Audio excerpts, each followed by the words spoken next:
I'm the failure guy. Welcome to the podcast.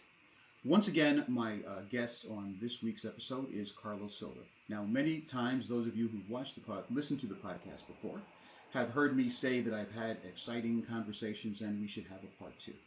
This is the first time since season one that I actually have recorded a part two, and this is immediately after last week's conversation, because Carlos's story is so amazing that we spoke for an hour last week and we're only able to get the introduction. We didn't even get into the heart of the conversation. So here we are again for part two, because you really have to hear the rest of his story. Carlos, once again, thank you so much for joining us and welcome to the conversation. Cornel, it's a pleasure to see you for the second time. And again, thank you very much for taking me into consideration for your interesting show. Thank you very much. Okay, well, thank you so much. Well, as I said last week, and I say every week to all my guests, there would be no show without the people I'm having the conversations with. It would just be me talking to myself. And while I can certainly fill up an hour with chat, I'm sure that would get very boring very quickly. And I always enjoy the conversations I have with people, especially like yourself, someone that I've only met in the context of this podcast. And as I said, your story is so amazingly fascinating that I just had to wait. I couldn't wait, in fact, and I will get my words together. I do know how to speak English. That we just had to come together and hear the rest of your story, because it's just so amazing. But you had so much to share and to tell that alone could have been an amazing episode, except people don't even understand. We haven't even gotten into the heart of your story, which the conversation begins now. So we went through amazing stuff, your trip from Guatemala to El Salvador, coming to the States, the unfortunate loss of your son, coming here, the amazing stuff, dealing with 4 rideshare companies at the same time, patenting your idea, which is what we're getting to this hour, and then being beset with more health crises than I think most people could have dealt with in 5 lifetimes. And somehow you managed to deal with all of them and overcome them and keep a smile on your face, which is absolutely amazing. And now, here we are at the beginning of our second hour with, so talk us through the genesis of your concept for the idea of PIFP. Well, as I was mentioning, when I came to the United States, I come totally hopeless that one day I were going to be able to have the opportunity to become again an owner of a company. And somehow on 2018, by the way, it was the same year I was put on a waiting list for my liver transplant. I started, always when I was driving, I was always thinking, what else can I do? I don't want to, spend the rest of my life driving. I like to drive, of course, right? But that was not my purpose. Right. So when I started thinking, at the same time, there were these alternate companies that were offering to drivers doing rideshare to add a passive income for them. Like, for example, while I was doing Lyft, put an advertising on my car, or several things that they were offering at that time. So that's when I started, and at the same time I was start trying to look how to solve the problem of traffic safety.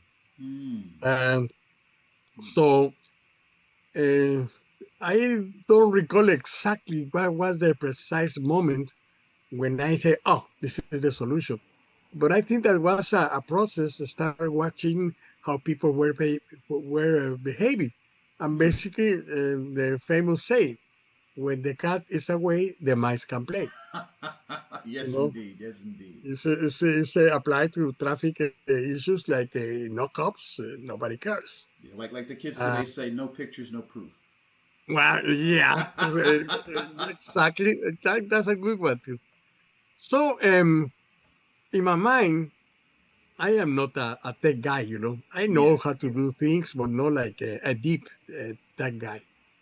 So I started figuring out, okay, what will happen if I could have a camera in my car and maybe using some kind of sensors and start trying to build a software that allow me to record every single citation that is happening around my car, wherever I go.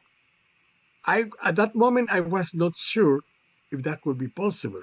Hmm. So my older son, that he lives in Austin, Texas, he's a tech guy. He's very savvy and expert in computers since he was a kid. In fact, when I was in El Salvador, um, he helped me to set up the network I have in the office, and so Right. Right. I Yeah. called him and said, "Hey, son, listen, I have this great idea on my head, but I don't know if that is possible." Hmm. So I explained to him what I was trying to do, and he told me, "Yes, there is a technology for that. We are already living the future. What the technology needs is ideas, how to apply ideas to the technology." So I Right. think that what you are saying makes sense and it's possible. "Oh, really?" Yeah. So when he told me that, I came more exciting. Right. So I started in my head, every day thinking, how to do this, how to do that. But at the same time, okay, I don't have experience how to open an office, a company here. So I started trying to read a little bit, and then I read that the first thing that when you have an idea is to write it down. Hmm. Okay, Hmm. so I said, okay, I'm gonna try to Okay. do it. So I sit, I grab a pen, and when I start trying to figure out what to do, I couldn't do it. And I Hmm. said, oh my God, this is not gonna be possible. So some days pass, and then one day I start, I sit in front of my computer and I start looking how to put an idea on paper. Hmm. And I found a company. Their name is, I can say the name, right? Sure. Invent Help. Invent Help. They have some ads on TV where a caveman is making a wheel on a rock. Okay. So I contact them. That was in 2019, more or less a year later when I start with my idea. And I contact them, and I was engaged with a guy in charge of the area where I live here in the Bay Area of San Francisco. And talk over the phone, and yes, he told me, we can help you out with that. We are experts on that. So we start, this and that. That was, I believe, 2020. We were already on the pandemic. Hmm. So, okay, I say, now I am not, I'm here at home, so I have to figure out. So we start, sending emails, this and that. So at the end, he present me a plan, how they work, and give me, the steps and what to do, establish the company, etc., etc. So their first recommendation was the first thing that you have to do is submit a patent inquiry. Right. Okay, and how do I do that? Oh, we'll tell you how to do it. So eventually they send me a list of lawyers specialized on trademark and all that stuff. Contact any of them and they will tell you what you need to do. Hmm. So I start looking and I choose one of the firms, and then I got in contact with them and they tell me, yeah, sure, Carlos, we can help you out. And the first thing that we have to do is we have to do a marketing research to Hmm. see Hmm. if there is any invention, either approved or in pending status, about what you are thinking to do. I say, okay. So time passed by, and then one day they send me a message, an email, saying, "Hey, Carlos, we finalized our market research, and I don't think we have good news for you. Check your mail. You are going to receive a package with what we prepare for you." Okay, no good news. So I got the mail. It was a thick envelope. So, well, so when I opened it, I started reading the notes. And the news were that there were several patents between approved and not approved about a similar idea of what I have. Oh my God, I got depressed. So I just saw and I just make a little search and forget about my idea. Hmm. So I said, okay, I don't know. I totally hopeless, more hopeless. Hmm. I had to die driving. Uh, like a couple of weeks later, I say, okay, I have to look at this to see what it says. So I start looking, page by page, and it happens to be like maybe 12 or 14 patents between pending and approved. Oh my God. So I start reading what the heck were they saying. And the first thing that I noticed is that all those patents were before 2012. Oh, I think I have here something that I can present to the lawyers. So I said, okay, all the patents were before 2012, and all of them, most of them, were to put a similar systems on police cars. Okay, okay. Okay, so I said, okay.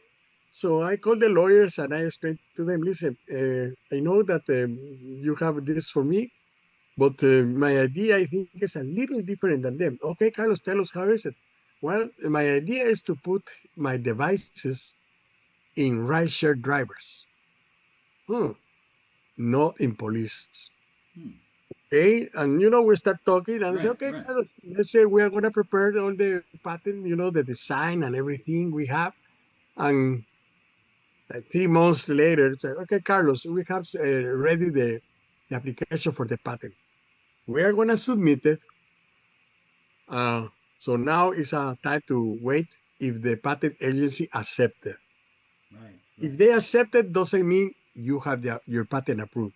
It means that at least you already move forward one step. Right, right. Once they accept the patent, it's going to take a while.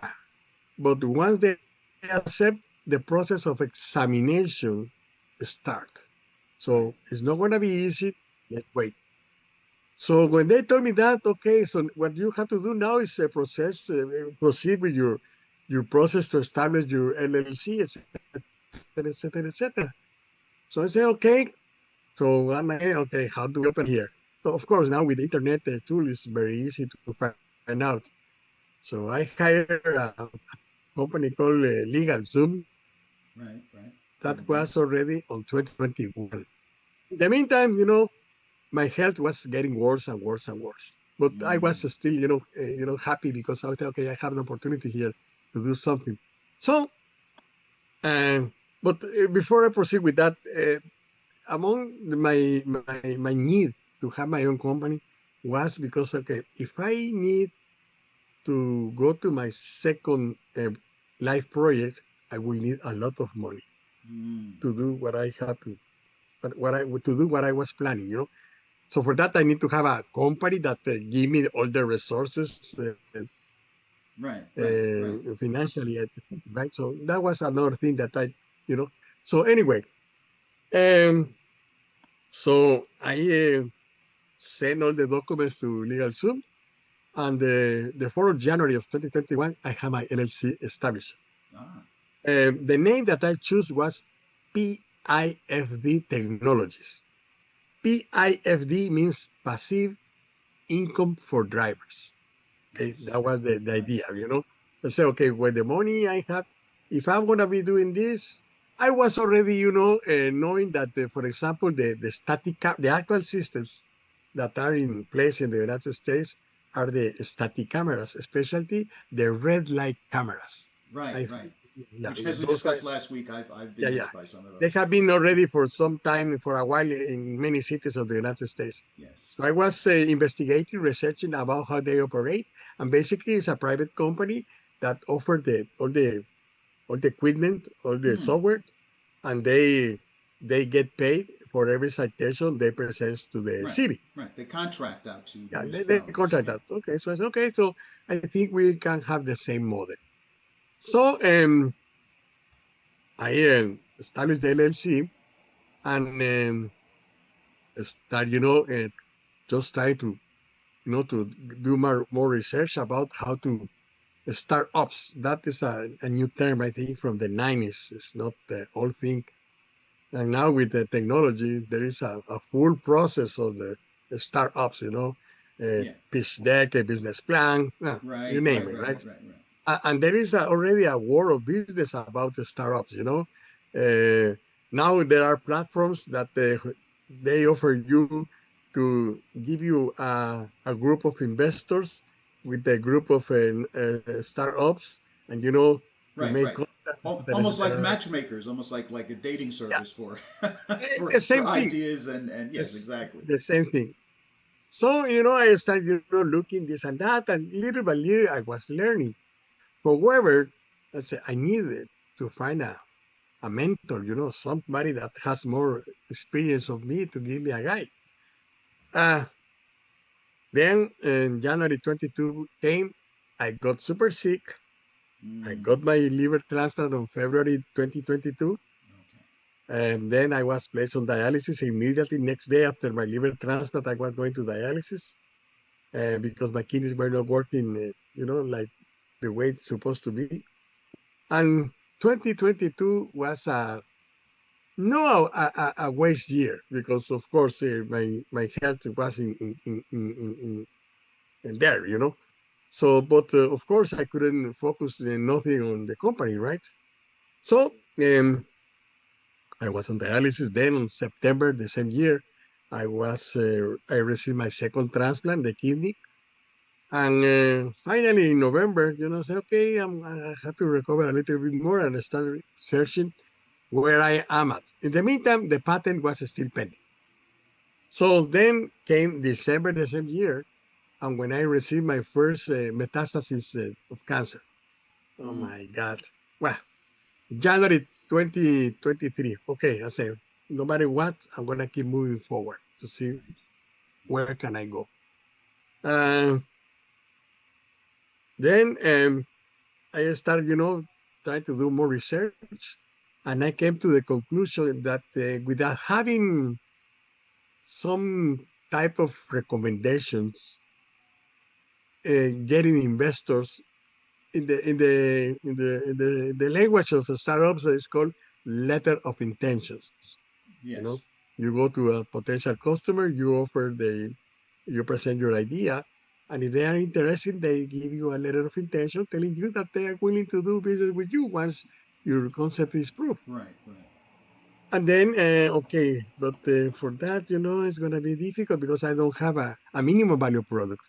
I learned the concept, right? The MVP. Yes, The yes, yes. MVP, because the MVP is crucial to Yes, prove that your proof of idea is real, exactly. right?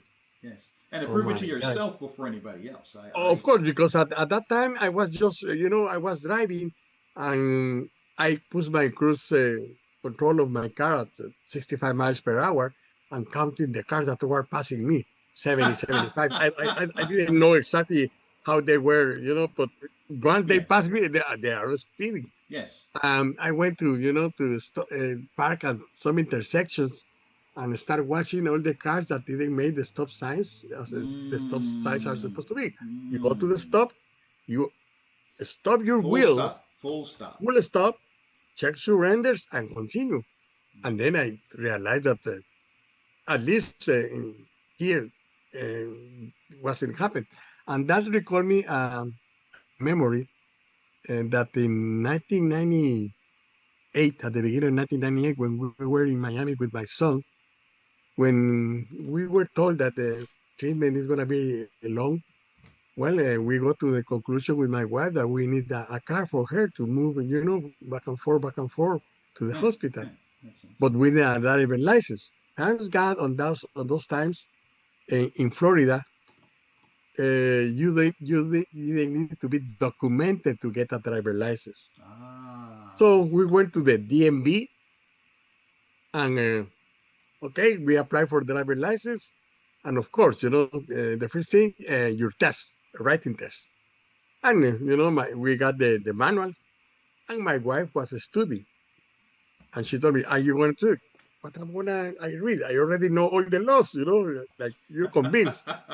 Well, anyway, a couple of days later, we went to do the driving the writing test. She passed. I failed. Oh, I know everything. I don't have to study it. Yeah, So, oh my God, I told you have to study. Look at me. Yeah, yeah, you're right. But so I searched, and there were these schools that help you to give you all the manual, but in way of answers and questions. Right, I right, got right. it, I studied, and next day I went to the writing exam, and I passed. Okay, Ah, there you go. There you go. so now Okay. the practice test. So we went to the DMV that we went in Miami, Florida, was located very weird. Was located inside of a mall center. Okay, Oh, we went. So basically, the driving test started in the parking of the mall center. So I told my wife Sylvia, "Okay, you go first." Okay, she says she got into the car with the instructor or whatever, and I was, standing there watching them leave. So they left and moved like maybe, I don't know, uh, maybe less than 100 feet when she turned and returned. What the heck? She already passed the exam. And then she was laughing, after when the guy left. okay. What happened? Did you pass? I felt. But the first stop that is over there, I Right. didn't stop. Ah, So and that's she the felt, automatic failure. There was a stop sign in the parking lot, but she didn't think that that was, relevant. Right. So Well, she this felt it. isn't real yet. Is like no, it's real from as soon as you start the car in motion. It's funny. In New York, that's called the California slide. Where you like slow down. In California, they call it the San Francisco slide. That's exactly what is happening. So anyway, she felt okay. So but that when we were to do the eye exam, I think that was after. Okay, finally we passed the test, Right. the driving test, and Right. then we went to take the picture and everything, and your eye exams. At that time, I didn't wear reading glasses. I Mm, don't need it because I always was proud of my sight, yeah. always. So we went to see the eye exam, and the woman, okay, you don't have to read it in distance, but in a special machine. Right. Okay, so the lady told me, read the letters, please. Okay, well, and okay. She says, no, you still have missing some letters there. I mean, some what? So I start, and then I noticed that I need glasses, prescription glasses. Ah. So, Oh, okay. I begged to her, I explained to her what were we going through, with my son back and forth from the hospital, and we Yeah. were looking to have our driver license, to be nice here in the United States without Right. problem. And the lady was very nice. She told me, okay, don't worry. I'm gonna get you approved that you passed the exam, but you are gonna make the commitment that as soon as you are back to your country, you are gonna go to see the ophthalmologist. And of course, I Yes. did that. And for my surprise, I have to start wearing glasses. But anyway, Mm. so Mm. that's one anecdote that I was going to tell you about. The experience of getting a driver license here. Totally different that how it used to be in our country. Over Yes. there right now it has changed a little bit because they hire a private company that handles the issue of driver license, and now they do driving tests, writing tests, etc., etc. But when I got my first driver license, I I pay and I got my without nothing in Oh Guatemala. wow. In El Salvador was the same thing. Mm. Another funny fact: one of my friends over there became the traffic authority chief in El Salvador. Oh wow. Okay. And I have a I recall I need to renew my driver license. So I called him and said, hey man, can you yeah, come to the office, I will take care of that.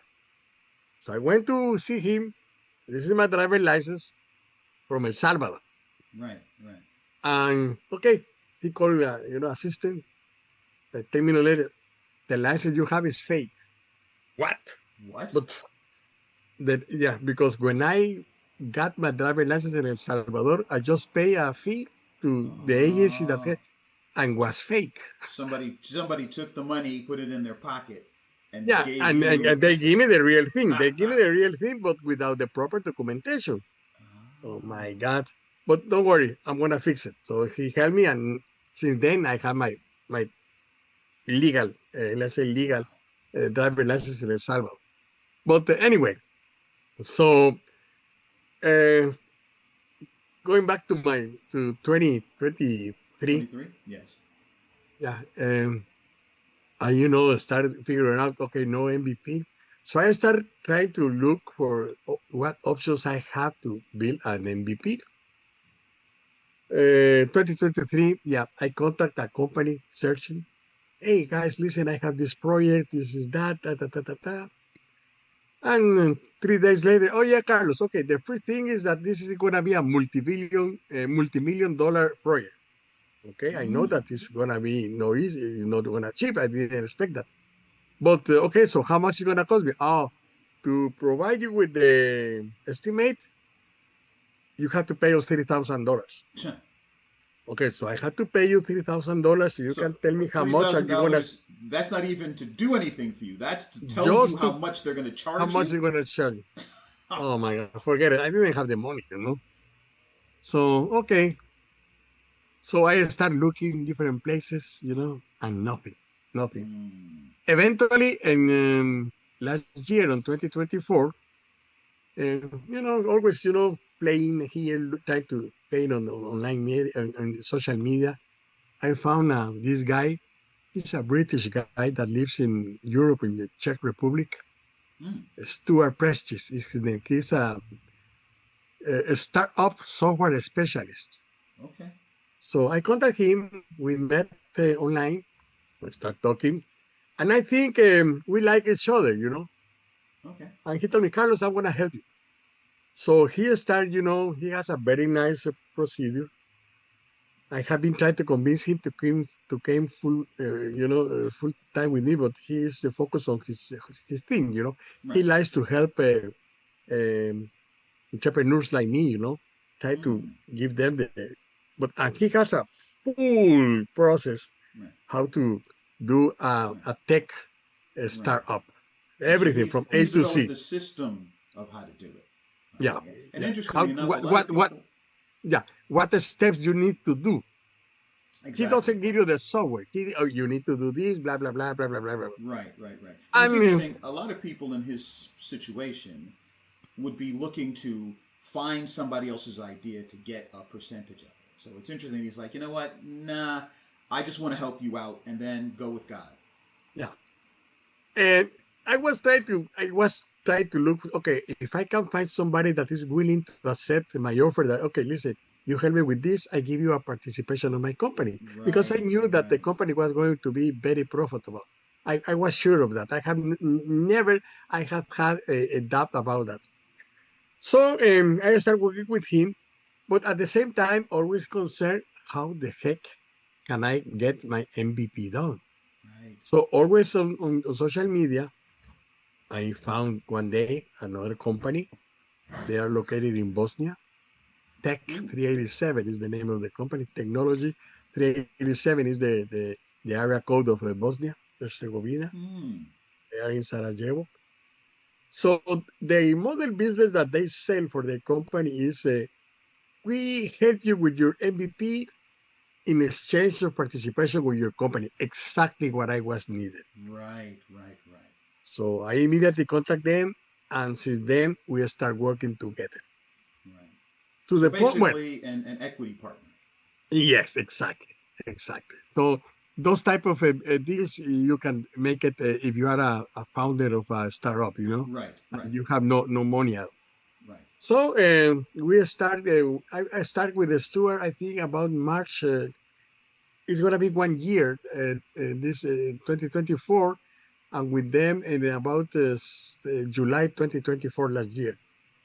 And now I have a minimum value product already done. Okay. I have two apps, one Hmm. in Apple Store Right. and one in, of course, Android. Google Play. Right.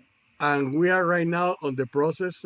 We already have our pitch deck totally, polished Right. and ready with all the information. And at the same time, Stuart said, Carlos, I think you need a co-founder. Hmm. Okay, so Do you have somebody? No, I don't have no idea. Has to be a co-founder with technology knowledge. Oh, okay, okay, that makes sense. I already found the guy. Okay? Through Take 387. He was at the beginning in November the last year. He was going to be in charge of the marketing in social media for me. Right. Doing posts, etc., etc., etc. And then the guy is very smart. His name is Nick Capello. He is in Atlanta, Georgia. So we started talking, and when Stuart bring my idea, okay, you need a co-founder, and I talked to Nick, and he accepted to become my co-founder. Okay. And since 2 months ago, we have been working together. He has been a valuable addition to me, to my company. I have a Stuart as a mentor, and I have my tech team 387, Tech 387. So now we are almost ready to start, and now we are going to make a campaign to go to market, to pitch investors and to start presenting to potential customers. Okay. The plan is to launch the operation here first in the Bay Area of San Francisco, and then expand into California. One of the things that, Invent Help prepare me a small device like a tablet size Okay. that they call virtual brochure. They prepared a Ah. video of me, that you can access it on my website of how my idea was going to work. So they told me, Carlos, always keep this virtual brochure with you wherever you want, Right. because since you are doing the rice, you never know who's going to get into your car. And Ah. also you can give to people and start receiving feedback. Right. So since 2023, when I started driving again after my recovery and Yes. everything, Yes. when a passenger, I still drive for Lyft, because I need to pay my bills. Of course. Of course. And and I always have my brochure with me. So every time when a rider, gets into my car and he's open to speak, we start talking, and I always ask him if they do technology. And yeah. So I always ask them if they mind to look at my video and provide me with their feedback.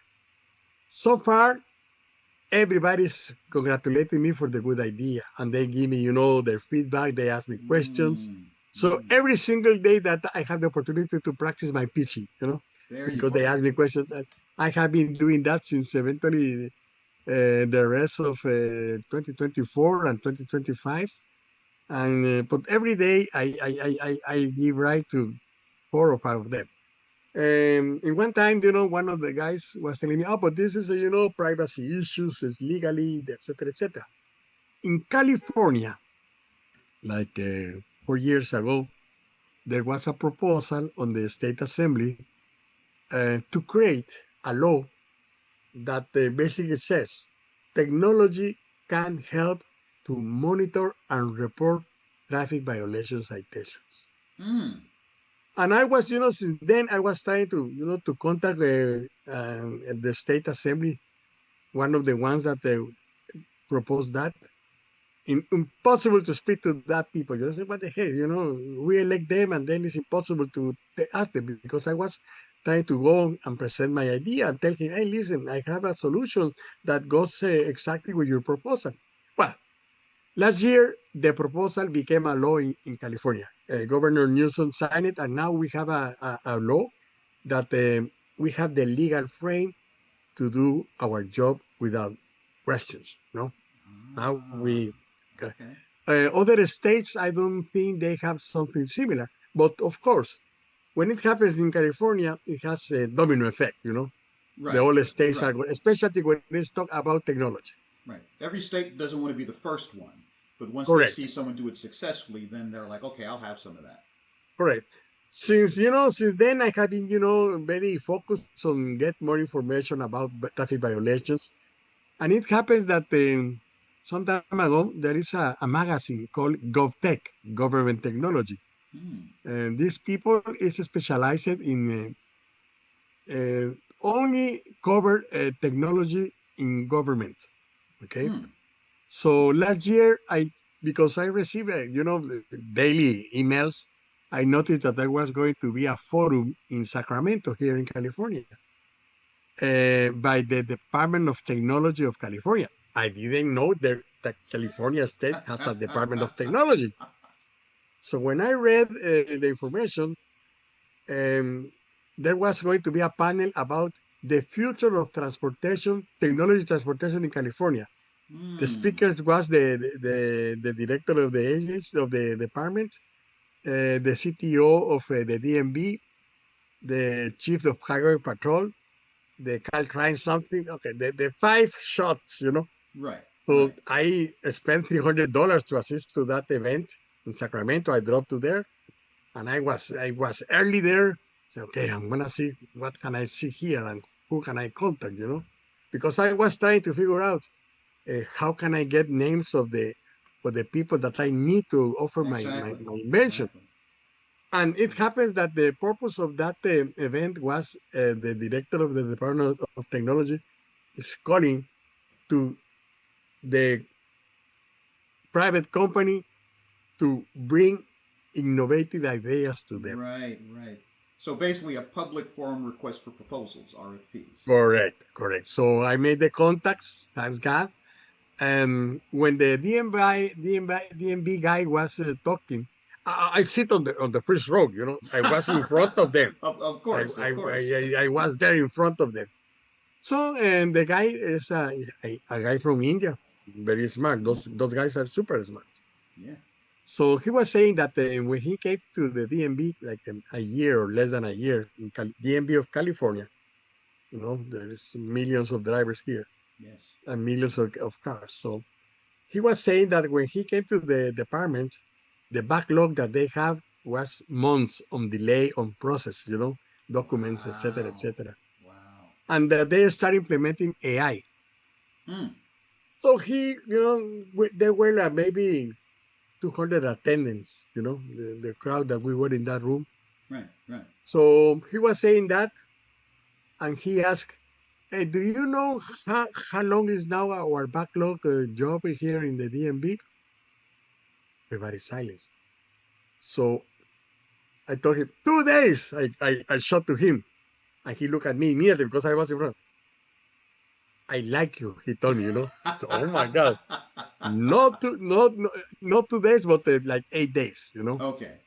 Okay, so I was planning as soon as they are, I'm gonna approach them, give my business card, and try to get their business card, so that way I have the contact. Okay, as soon as they were done, I wake up from my chair. The first guy I approached was him, and when I approached him, he laughed, and he grabbed me behind. And nice to meet you. This is my business card. Okay, Carlos, I like you. He told me again. And then I could spoke to the highway patrol chief. Oh, wow. And he gave me his business card. And I told him that, he told me, yeah, I'm going to be traveling tomorrow, but you can contact anytime. You have my business card. So right now I try to, I want to try to pitch them to try to give me their feedback about what they think of my invention. And if I can convince them to give me some type of recommendation or wherever, I believe that is going to help me to go to the cities and say, hey, listen, I have a recommendation from the Department of Technology. And, so maybe I want to be able to get the letter of intentions I need to have traction in front of my investors. Right. So that's exactly how I am right now, my dear friend. And I never had a doubt that I was going to be successful. When my wife, listens to me that I am talking about, this and that, and when he hears about the numbers that we are looking at,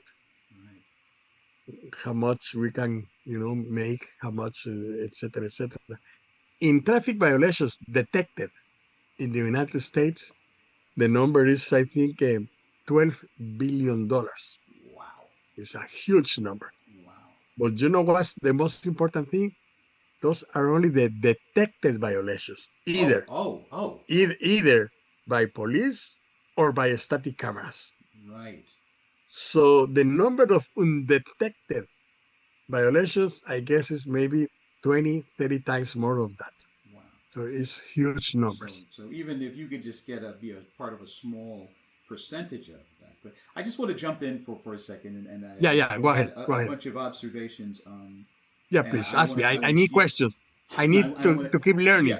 and I want to share this with the listeners in the audience. Several things that I heard. First of all, you started out by saying that you had a sense of a mission in life.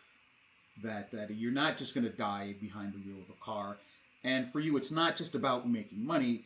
It's about that you have goals and aspirations that the money will fuel these things. You're not looking to say, "Look at me, I have more money than you," but it's just that you have a thing. Secondly, you have with a clear vision of what it is that you're trying to do. You're not trying to think, "Oh, I'm the one who has to have all the ideas and all the knowledge." You're like, "I know what I don't know. How do I find that out? Somebody's got to know these things, and it's not me. So let me go find the people, find the places, find the knowledge."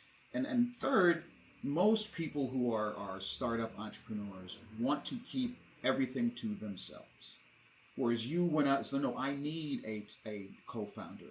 I need equity partner investors. I can't do all of this by myself. I will be dead before I do all of the effort that it's going to take for me to do it by myself. But if I'm smart and I associate myself with the people who are going to enable me to turn this," because you don't just want to be the guy who dies with a good idea and they carve it on your tombstone. You want to see this idea actually happen in reality so that it can turn into revenue, so that you can do what you want to do with the rest of your life, which is to travel the world, do well for your family, enjoy your life, and get from behind the wheel of a car, having to be a rideshare driver for the rest of your life. Correct. Back in 1998, when we were, fighting with my son's health, we used to go often we are Catholic, so we used to go to the church to ask for his health. And we went to St. Jude, Yes, the church by the name of St. Jude. St. Jude is the helper for sick people. Yes. As a matter of fact, the St. Jude Research Hospital, Yes, the the Children's hospital, Hospital. Oh, yes, very that's the famous. name. So we used to go there and pray. And most of the times I was begging God, "Please, God, heal my son. Take me instead of him, but help him to get well." Unfortunately, that didn't happen. No, it didn't happen. However, on those bitter days, I don't know how to say, were horrible days, I was saying, "Okay, God, if you heal my son, I promise I wanna do. I still don't have clear, but I promise you, I'm gonna do something in behalf of those sick kids." Well, my son passed away, but I always keep that idea for me. So in 2003, when I shut down my operation, I became with I don't know if I mentioned it before. When we were in Miami, we heard about the Make-A-Wish Foundation. You know, Okay. as a matter of fact, when we were bringing my son for radiation because he received a treatment combined of chemo and radiation in the radiation place, they told us about the Make-A-Wish Foundation, that if we were interested on grant a wish to Paolo. And they told us that many people choose to go to this, that to this they were, and Right. they take care of everything, etc., etc. We didn't have the time to do that. Right. So when we were already back in El Salvador, and when I shoot my company, I said, "Well, you know what? Well, the first thing that I did, I went to the Children's Hospital in El Salvador. It's a national hospital handled by the government. It's an 8-floor building. I went to see how the situation was there. And of course, when I go there, the social worker eventually became my friend. And I talked to her, and I told her that I was in there to see what were they needing, besides drugs, because of course there is another non-profit organization that is taking care of that part, Right. helping to get the drugs, the medication for the kids. but the conditions were horrible. Wow. They Wow. have two big rooms for the kids next to each other, and one TV set for all the kids. One TV set. The parents, that most of the times when you are a parent of a sick kid, Right. Right. you stay with him next to him to your sick kid 24 hours a day. Right. In our case, my wife was she stayed in Miami the whole time next to Paolo. So, and I was wondering, where do they sleep? And it's to next bed or crib. There is a plastic chair. So I was told that the parents have to sleep in that chair or in the floor. And not to mention the lack of this, lack of that, Right. etc., Right. etc., etc. For kids, when they receive a chemo and those treatments, they usually use a Mediport, as a thing like Right. a catheter, something like that, to avoid, To constantly sticking them over and over correct, yeah. again. Yeah. In Yeah. El Salvador, that doesn't exist. Okay, Wow. zero. All the kids normal by gravity, no, Mm. no infusion pumps like here. Right. Well, so I started looking at all those needs, and but the lack of entertainment was horrible. When Paolo was in Miami, I recall my wife telling me, "Oh, today, the channel used this game, the Dolphins came. There was a big Wow. activity to entertain the Okay. kids. Yeah. Yeah. In fact, they have a radio station to listen in the Huh. hospital, Like an to entertain the kids. internal thing for them. Yeah, Okay. correct. So a lot of things, trying to entertain the kids, because when you are in that situation, you know, you need Yeah. a lot. You need to focus your mind in another things, especially if you are a kid. Exactly. You got to keep So, the spirits up. That's an important part. As yeah, as you know from your recovery, you have to keep your spirits positive. correct. So when I noticed that, I compare Miami against El Salvador. Oh my God, yeah. So I became with the idea, okay, I'm gonna open a Make a Wish Foundation chapter in El Salvador. Ah. So I started doing the thing, I opened a non-profit in El Salvador. I have a non-profit in El Salvador that is rare, waiting for me. And I finally could get in contact with the Make a Wish Foundation. And I present to them my project. And they say, yeah, Carlos, let's do it.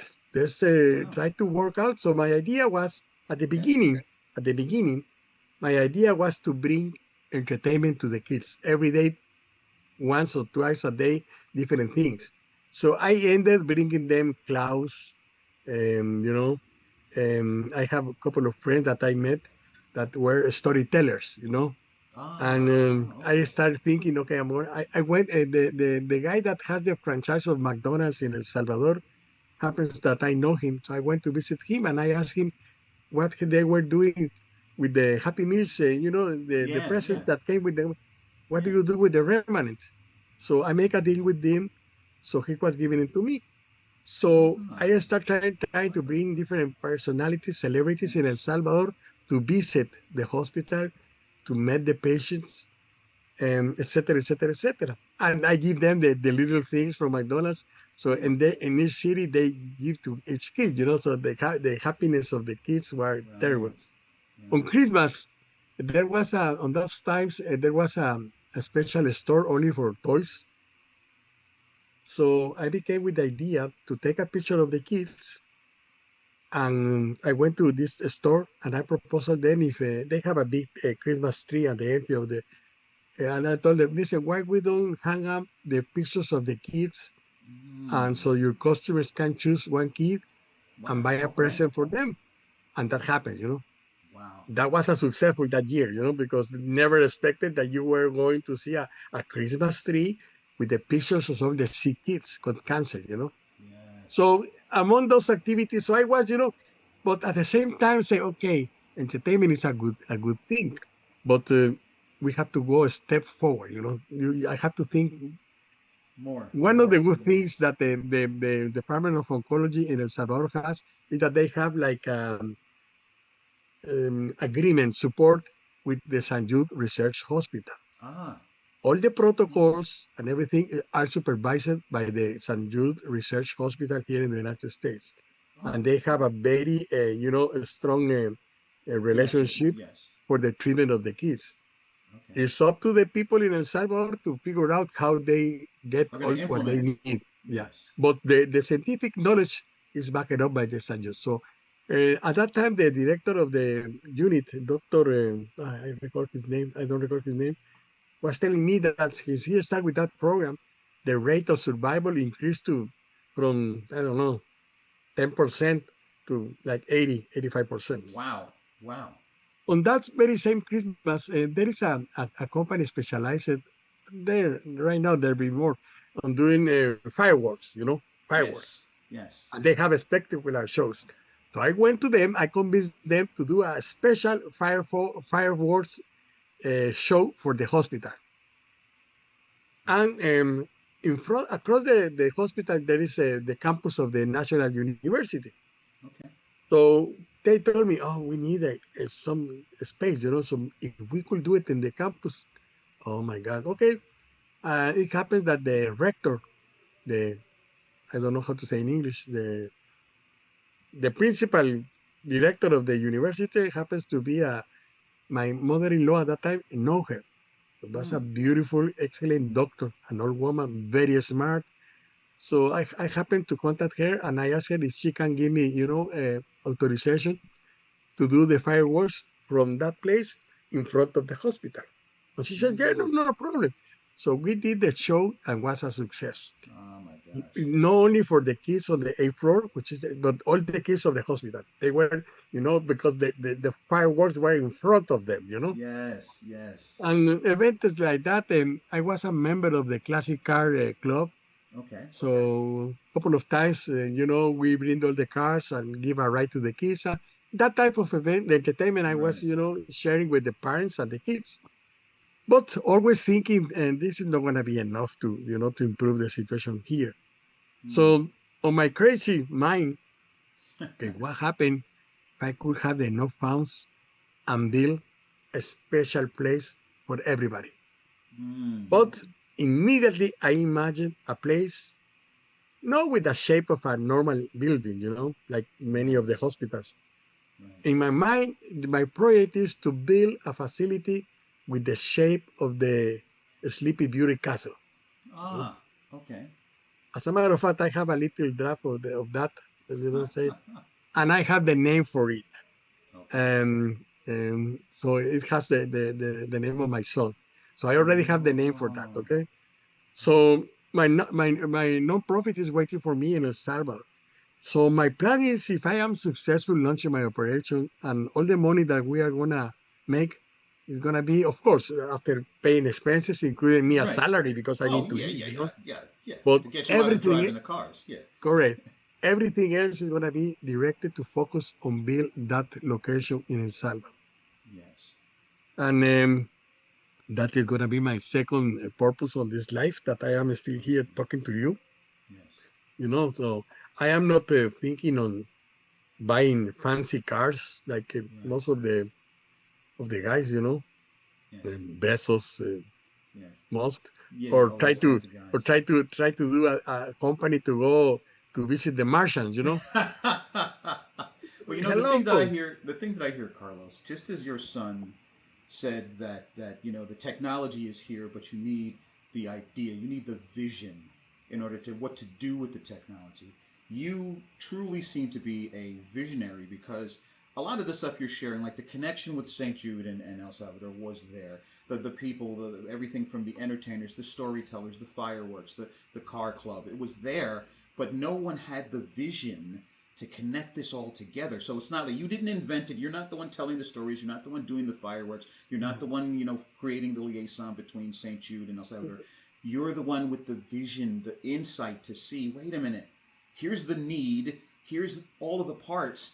Let's put it all together and make it happen. And that is the difference between, because I worked back in the day, I worked with a company where a guy, what he did was he did the touchscreens for parking lots here in the city. Okay. And before that, these were physical keyboard that was made and manufactured specifically to do that. And he said, wait a minute, this is touchscreen technology. It's like 2006. It's like, why are we, and then anytime you want to add a new feature, you have to fabricate a whole new bit of hardware? No, it's all software. Just you want to change the keyboard, you write the program differently, boom, there's the different keyboard. Now, the guy who was doing the code was a very intelligent, very bright guy. He was a programmer. So after I left there, I got my last full-time job, the subprime mortgage meltdown came, and I went independent. And I'm still in touch with this programmer. And he says to me, he's like, you know what? First of all, congratulations to you, Cornell. You started your own business, but why am I here working for this guy who was not a very nice guy, temper management, all sorts of things? He's like, but I'm smart, but how come I can't start my own business? And then I realized in this conversation with him, it's not a level of intelligence, it's not a level of skills. The one thing that this guy had, the owner of it, because he'd worked with someone who owned parking garages, he saw the need. And he hired me to do the systems and the tech, and he hired the guy to do the programming, and he hired another guy to do the sales of it, because he had the vision.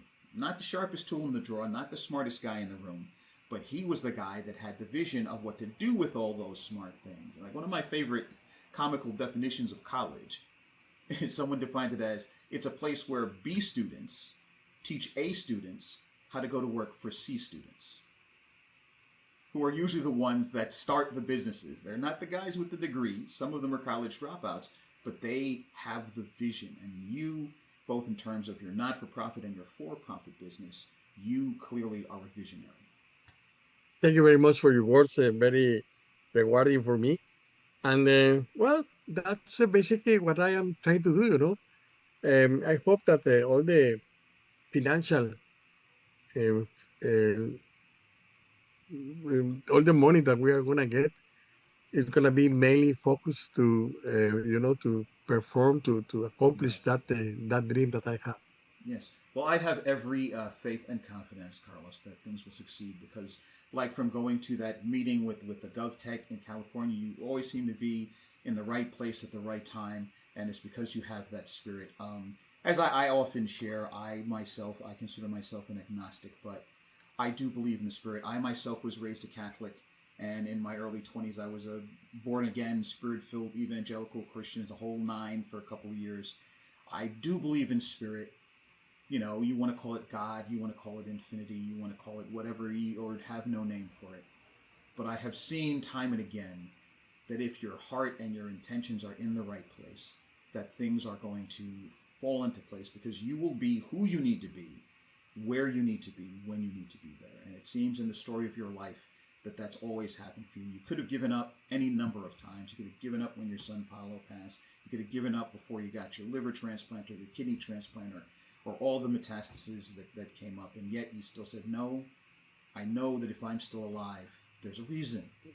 There's a reason for me to be here. It's not merely to survive. I have things to do. Correct. I think I mentioned it before, but some people, friends, and family members say, Carlos, when I say, I don't know what the heck I am alive, and they say, Carlos, you have a purpose to live. Yes. But what purpose? I am a simple man. I am not nobody extraordinary. But many people tell me that, and I am right now. I am starting to believe it. Okay, so I have a Well, purpose. it's Let's about try to do time. it. Look Yeah, back at your yeah, whole life. It's kind of been obvious as you tell your story. It's kind of been correct. obvious all through that clearly there's a reason why you're still here, why you survived and thrived. Because you have that vision, because you have that heart to think not how can I do well for me. I mean, obviously you want to do well for yourself and you want to do well for your family, Yeah, but of you don't course. stop there. You think a bigger picture. How can I do the greatest good for the greatest number of people? And I Correct. know that your story, both in terms of your entrepreneurial journey, which I'm glad we got to share in this hour, but more importantly, in both of the hours we've had to have this conversation, your life's journey and your vision. Because there's people out there that are either dealing with the repercussions of the COVID shutdown or they're dealing with health crises of their own, be they physical, be they mental. I myself had a 3-year depression after September 11th and the events that happened here in 2001. And for Yeah. people to see that however tough it may seem, and it is tough, this is not to make light of it or to put a happy face on difficult times, but if you persist and if you keep your spirits positive and if you keep pushing forward, there is light at the end of the tunnel. There is a brighter day.